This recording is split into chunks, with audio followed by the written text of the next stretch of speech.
Para você que é apaixonado por esportes e está curtindo a Rádio Futebol Clube, está no ar o Upgrade. Hoje destacando a grande vitória brasileira na Alemanha e o pesadelo da Argentina diante dos espanhóis.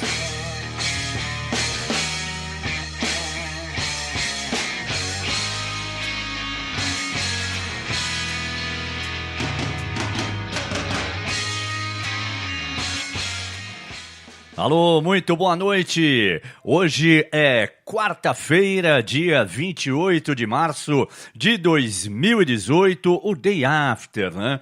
O dia seguinte da vitória brasileira diante da Alemanha. É claro, tudo bem, a Alemanha não jogou com o seu time principal, não era uma partida válida por Copa do Mundo, era apenas um amistoso. De qualquer maneira, a seleção brasileira jogou bem, dentro daquilo que se propôs a fazer. Não deu muito espaço, não deu muita chance para o time alemão e acabou saindo com um resultado de 1-0. O Brasil poderia até ter feito mais gols. De qualquer maneira, 1-0 ficou de bom tamanho para a seleção brasileira, que conseguiu vencer os dois amistosos, né? Ganhou da Rússia na última sexta-feira e ontem em Berlim. O jogo contra a Rússia foi em Moscou e ontem em Berlim ganhou por 1-0 da seleção da Alemanha, um gol marcado pelo Gabriel Jesus.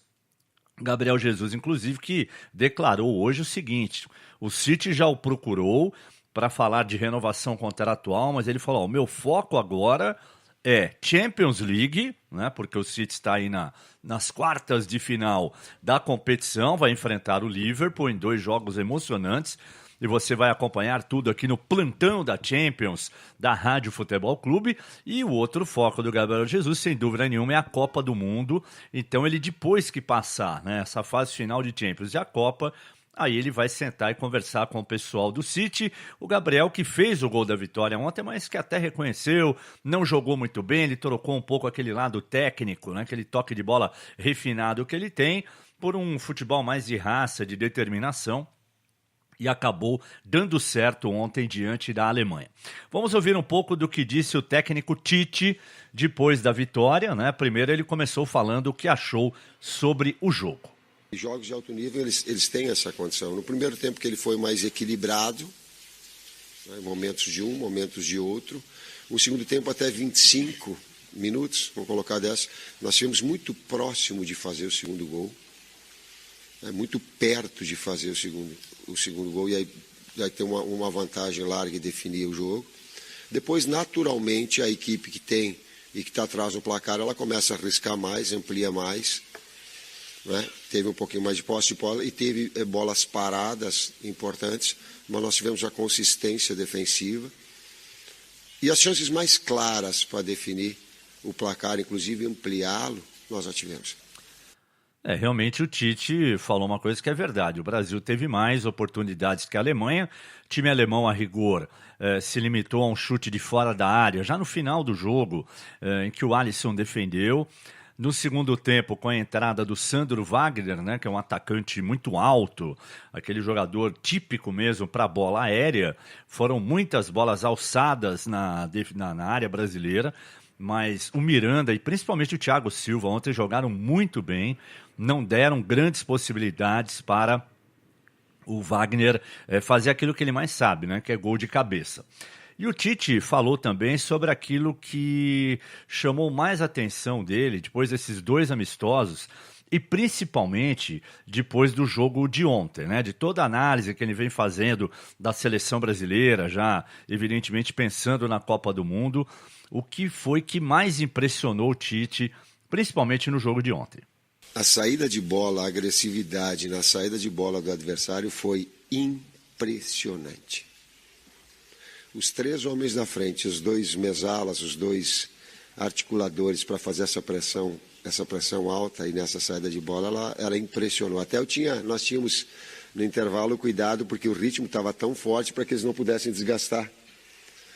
E aí a gente estabeleceu, quando a bola sai no fundo, permanece, mas quando a bola vem na mão do goleiro, volta um pouquinho, porque senão é desumano Não vai ter condição de tu meter esse nível. E essa pressão alta na saída de bola da equipe adversária ela foi impressionante, assim como a tirada do cross, porque o cross é o articulador para essa bola chegar na frente.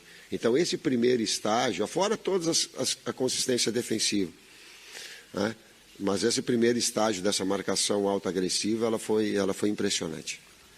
E eu concordo com o Tite, inclusive durante a nossa transmissão, o Zé Boquinha chamava a atenção para o Felipe Coutinho, né, que é um jogador que tem uma habilidade muito grande para chegar na frente, é um jogador que prepara bem as jogadas, faz gols, mas que principalmente por estar já há algum tempo no futebol europeu, principalmente o tempo que ele passou no Liverpool, né, agora está no Barcelona, ele aprendeu a marcar muito bem, a roubar a bola muito bem. O Felipe Coutinho tem sido um grande ladrão de bolas e sem cometer faltas, né? Isso ajuda demais, principalmente na proposta de contra-ataque, né? Quando o Brasil tiver realmente essa proposta nos Jogos da Copa do Mundo, quando tiver com o Neymar, né, que é aquele cara que arranca, que faz a diferença, que quebra a marcação da defesa adversária, isso vai ser um fator importante para a seleção brasileira, e esse detalhe ressaltado pelo Tite pode fazer a diferença na Copa do Mundo a favor do Brasil. Realmente, a roubada de bola e a saída rápida da seleção brasileira pode ser um diferencial e a gente torce muito para que isso continue acontecendo. E o Tite reconheceu, né, depois do jogo de ontem, que já estava incomodando essa história de toda hora perguntar de 7-1, tal. Ele até brincou, falou, esse fantasminha que a gente carrega aqui no bolso, tal, eu já estava meio incomodado com isso, né? E ele também falou sobre esse aspecto depois da vitória diante da Alemanha. Era constrangedor, assim, para não ferir, daqui a pouco me ferir. É da vida, passou, é a realidade, vai ficar marcado, não é agora, porque nós vencemos, que vai deixar de ser falado. Talvez não aconteceu, teve méritos, assim como nós tivemos méritos, teve outro cunho, sim, era um amistoso. O Brasil agora volta a jogar em junho, serão 2 amistosos, um contra a Croácia, né, em Londres, e depois o Brasil vai jogar contra a Áustria em Viena. Por quê? A Croácia é a mesma escola da Sérvia, que será adversária do Brasil na primeira fase da Copa do Mundo. E a Áustria é a mesma escola suíça, que também o Brasil vai enfrentar. Então, serão amistosos bem interessantes e muito provavelmente já com a volta do Neymar, né? Até lá o Neymar já deverá estar recuperado, a gente torce muito para isso. E aí sim o Tite terá o time completo visando a estreia na Copa do Mundo.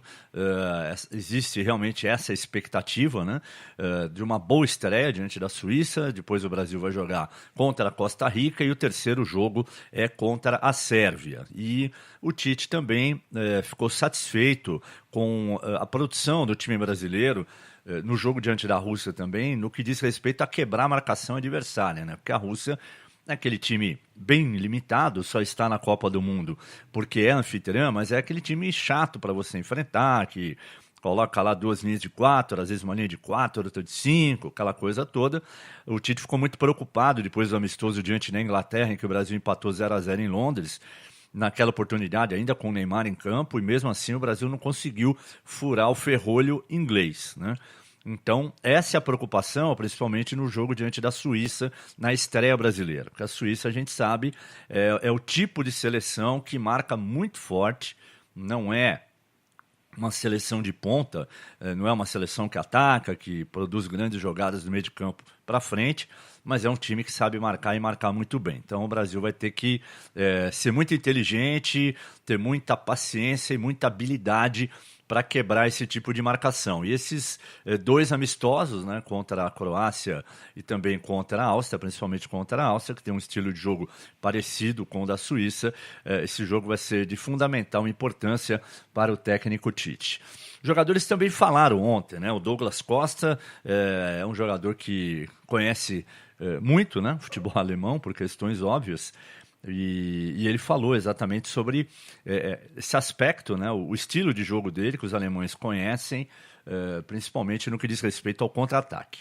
Eu acho que eu fiz isso muito na Alemanha também, esse contra-ataque. Eles realmente sabem que eu tenho essa qualidade. E Que legal que agora eu estou conseguindo colocar em prática aqui na seleção também e colhendo os frutos por isso.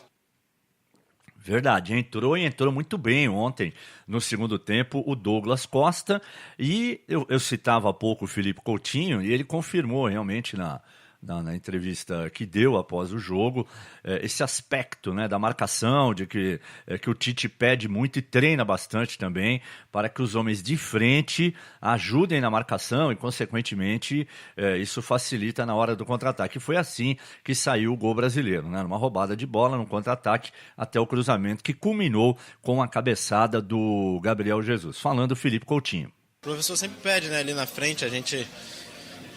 sem a bola tentar defender, ajudar, porque facilita o pessoal lá de trás. E é o que a gente tenta fazer, fechar um pouco os espaços e quando a bola vai um pouco mascada ou quando a gente perde a bola já pressionar e não lamentar. Então hoje mais uma vez isso foi importante, como você falou, originou o gol, mas temos que continuar nisso. Tem que continuar assim mesmo. Bom, seleção dispensada, portanto, como eu já disse aqui, no mês de junho, amistosos contra a Croácia em Londres e contra a Áustria em Viena. Vamos então virar a página.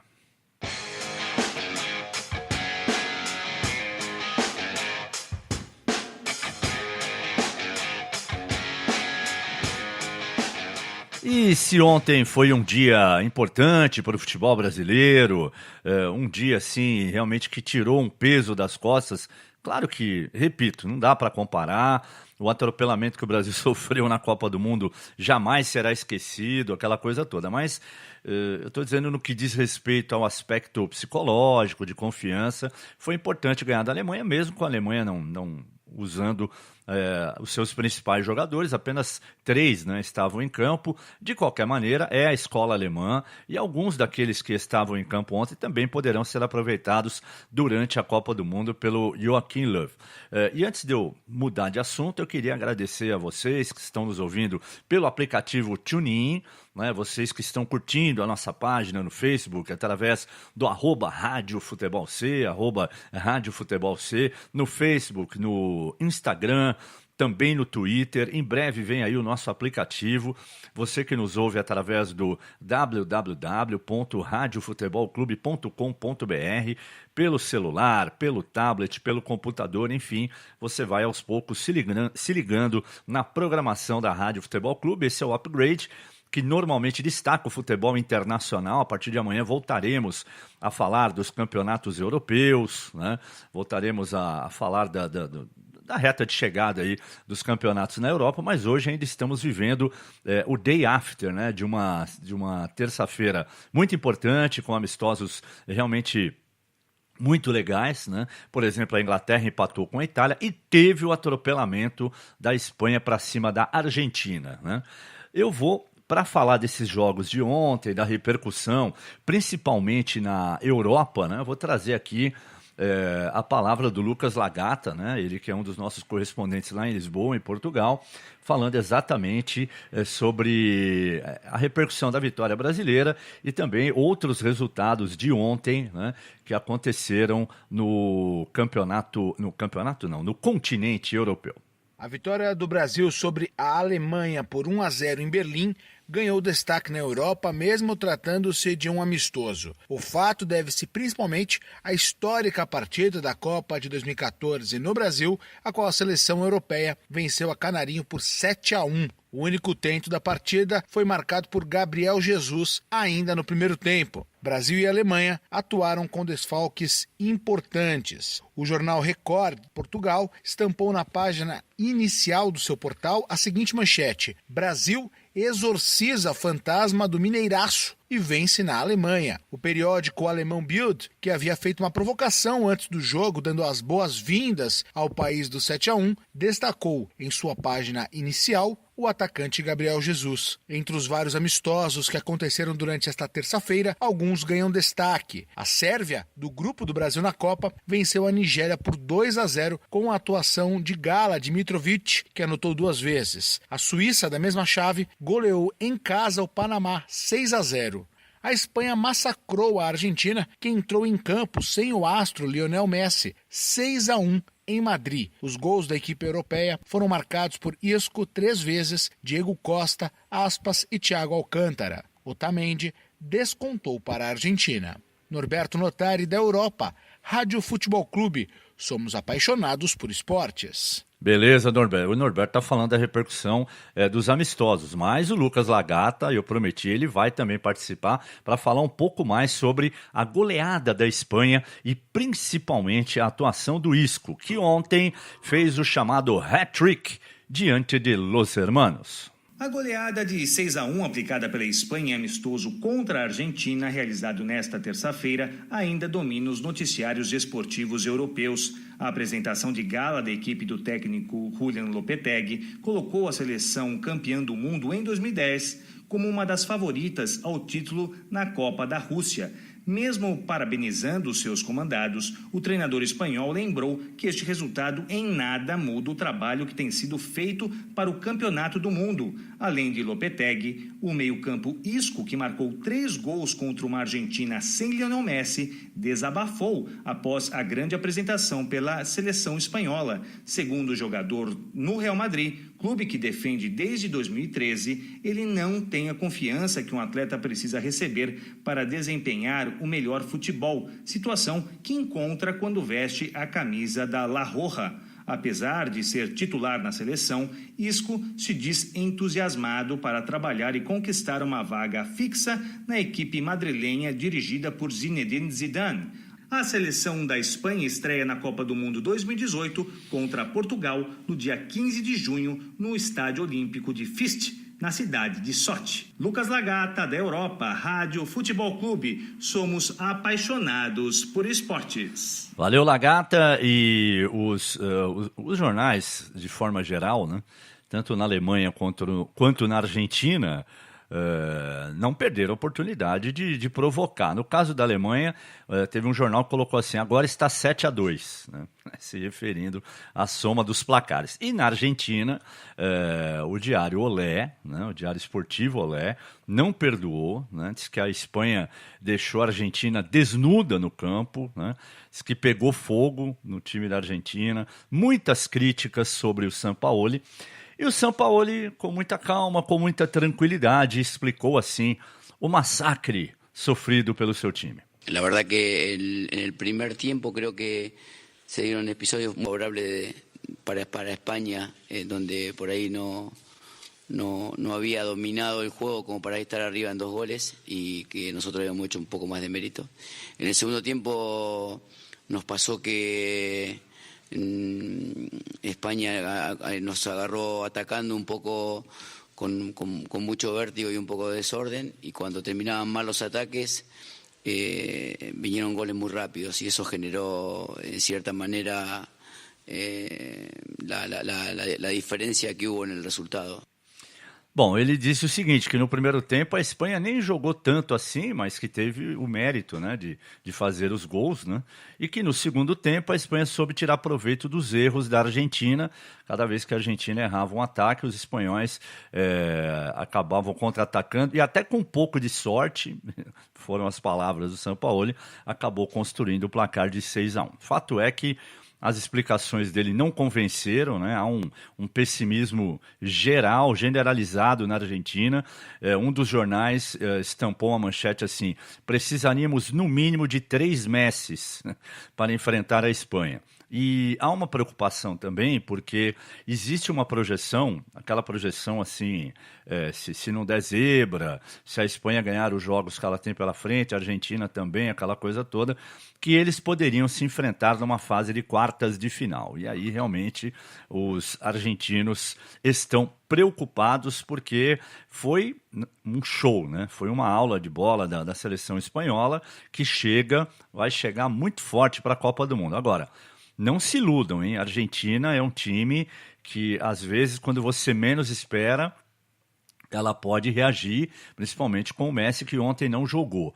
Eu me lembro, e disse isso hoje pela manhã no Breakfast News, na Copa de 82, a Itália chegou assim, destroçada na Copa, jogadores brigando com a imprensa, críticas de todos os lados. Na primeira fase, a Itália empatou os 3 jogos, Peru, Camarões e, se eu não me engano, a Polônia, tudo 1-1.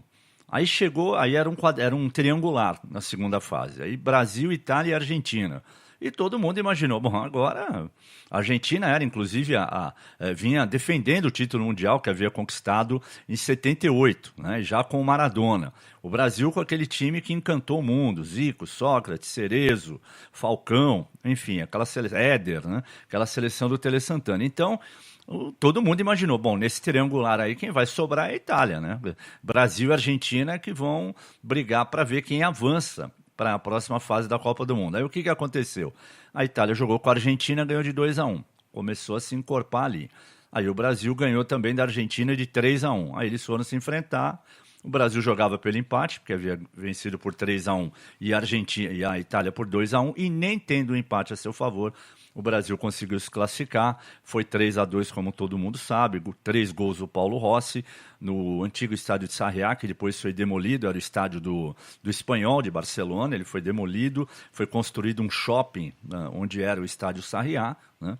E aí, depois de muito tempo, o Espanhol começou a jogar no Estádio Olímpico de Montjuïc, que foi onde teve a abertura e encerramento dos Jogos Olímpicos em 92, e recentemente o time do Espanhol construiu o estádio Cornellà Prat, onde ele joga, né, as suas partidas. Então, às vezes uma seleção chega por baixo, todo mundo não dando um tostão furado por ela, mas por se tratar de um time de camisa de tradição que já foi campeão mundial, é bom também a gente não achar que a Argentina vai chegar e vai passear na Rússia. Vai chegar lá, vai passear, vai perder tudo e já vai cair fora na primeira fase. Eu não acredito. Ontem, realmente, tomou um chocolate da Espanha, mas Copa do Mundo é diferente, são 3 semaninhas ali, às vezes naquela semana o time que é considerado favorito não está legal, e aquele que não estava legal se encaixa, as peças acabam, né, se encaixando direitinho, o técnico consegue fazer alguma coisa e aí o time acaba andando.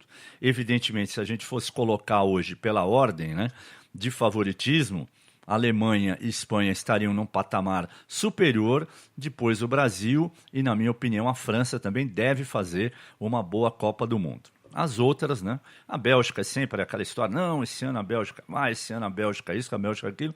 Não sei se a Bélgica já está preparada para brigar ali, já para chegar lá, pelo menos uma semifinal de Copa. Eu apontaria essas 4 seleções hoje, Alemanha, Espanha, Brasil, França e aí a Argentina correndo por fora porque tem um cidadão chamado Lionel Messi.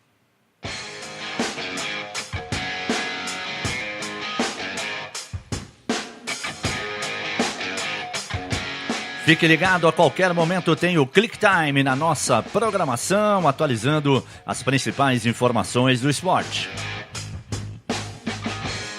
Logo mais, a partir das 21h40, Corinthians e São Paulo, valendo uma vaga na grande decisão do Campeonato Paulista. Amanhã, 9h, tem o Breakfast News, com um resumo de tudo o que acontecerá, que já aconteceu e que vai acontecer nesta quarta-feira. Então, um grande abraço a você e fique sempre conosco. Rádio Futebol Clube. Aqui somos apaixonados por esportes.